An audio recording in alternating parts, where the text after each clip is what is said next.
सकाळचे सकाळचे 5:30 वाजलेले आहेत. मम्मी पण उठली आहे आणि आता आम्ही जेवणाच्या तयारीला लागतो. देवपूजा झाली आहे. सकाळी आम्ही पनीर मटारची भाजी, बटाट्याची पिवळी भाजी, नैवेद्यासाठी पुरणपोळी, कटाची आमटी, भात, वरण, प्रसादाचा शिरा असं सगळं बनवलं होतं आणि हे सगळं मम्मीच्या मदतीने शक्य झालं. आधीच्या व्हिडिओमध्ये तुम्ही बघितलं असेल की आम्ही चपात्या अगोदरच त्रिवेणीमधून आणून ठेवल्या होत्या. ऑलमोस्ट 40 लोकांचं जेवण आम्ही बनवलं होतं आणि एवढ्या चपात्या करणं शक्य नव्हतं.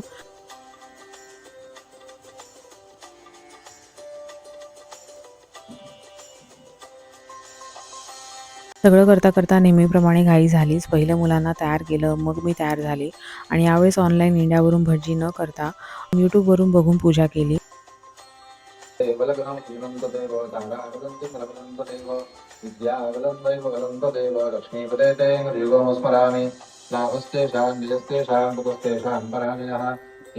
इथे शालेटमध्ये मराठी गुरुजी आहेत. त्यांना 2 महिन्या अगोदरच आम्ही पूजेसाठी विचारलं होतं, पण त्यांचं श्रावणामध्ये पूर्ण बुकिंग झालेलं होतं, त्यामुळे ते अवेलेबल नव्हते.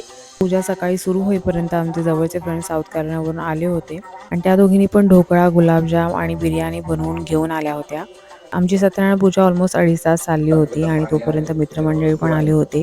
सगळ्यांनी मग प्रसादाचा लाभ घेतला. सत्यनारायण पूजेसाठी लागणारे हे पारंपरिक केळीचे खांब आणि नंतर आम्ही सगळं केलेलं डेकोरेशन हे मी तुम्हाला पुढच्या व्हिडिओमध्ये दाखवेनच.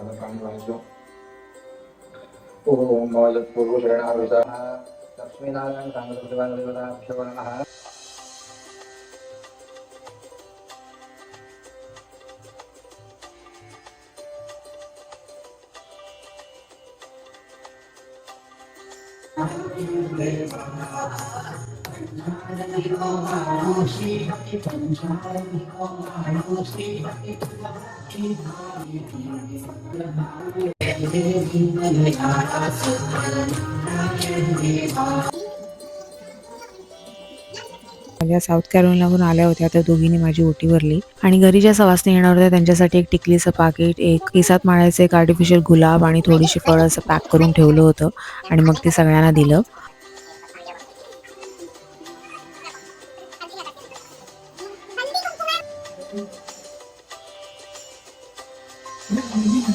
आणि हे आमचं एकदम चविष्ट असं जेवण. सगळ्यांनी खूप स्तुती केली. चला भेटूया पुढच्या व्हिडिओमध्ये. बाय.